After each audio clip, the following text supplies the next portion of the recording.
You know that feeling, right? That constant background noise telling you should be doing more. Oh, definitely. The pressure to hustle, achieve, work longer hours. It's intense. It really is. It feels like, for so many of us, being busy has somehow become the main way we measure success.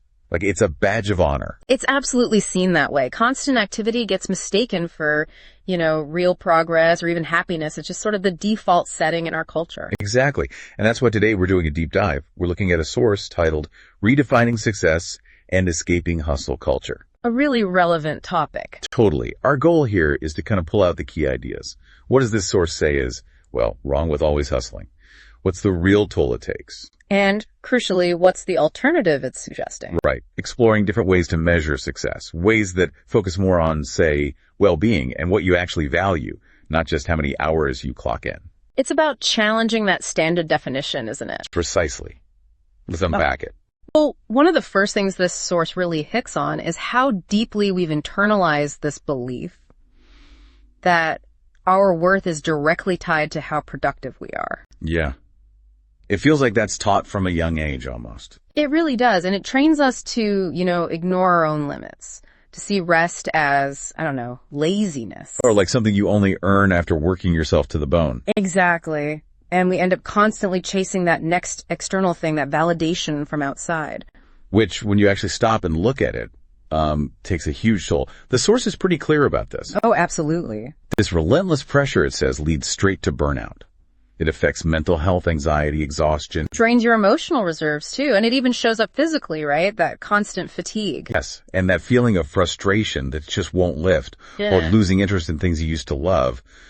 The source frames these not just as symptoms, but like warning signals. Signals that something's fundamentally out of balance. And this is where the source kind of pivots, which I found really compelling.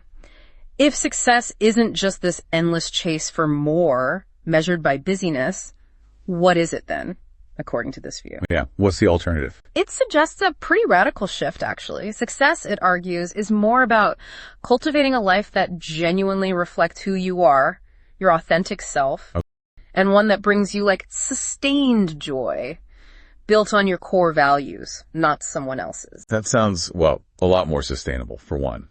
And honestly, much more appealing than burnout. Definitely. But how does the source suggest we actually do that? How do we go from just recognizing the problem to, living this redefined success? Well, it offers some practical steps, and it emphasizes this is a process, right? Not like flipping a switch overnight. Makes sense. A really key piece is learning to set boundaries, truly understanding that no can be a full sentence. Oof, that's a hard one for many people. It is, but it's essential for protecting your energy, your time.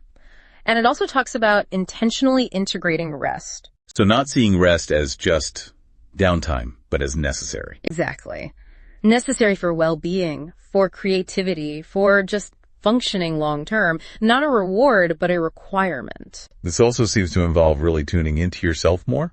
Mm-hmm. Is that right? The source mentions listening to inner signals. Yes, precisely. Paying attention to your body's fatigue or your intuition about what feels right or wrong for you, instead of just reacting to all the external noise and expectations. So less focus on the shoulds. Right. And it encourages this conscious mindset shift, moving away from what it calls a scarcity mindset, always comparing, always feeling like there isn't enough time or you aren't enough. Towards abundance. Is that the idea? Towards an abundance mindset, yeah. Focusing on gratitude for what you do have and trusting that fundamentally you are enough as you are. That's a powerful shift. And it grounds this in small daily actions. Things like taking real breaks during the workday, not just working through lunch. Or maybe spending a bit of time in nature.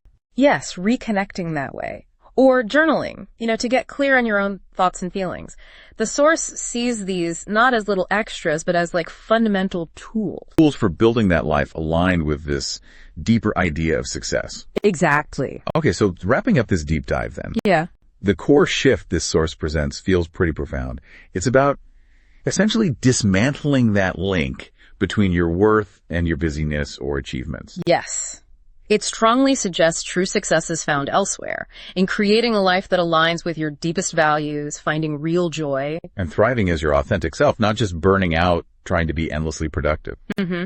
And it leaves us, the listener, with a really personal call to action. To actually take a moment, pause, breathe, and ask yourself, What does success really mean to me, separate from all the outside pressure? And then, Then just identify one small thing, one step you can take, maybe even today, towards that personal vision of success. right. So the thought to leave you with after digging into this source, your worth isn't measured by how busy you are. Maybe it's measured by how true you are to yourself.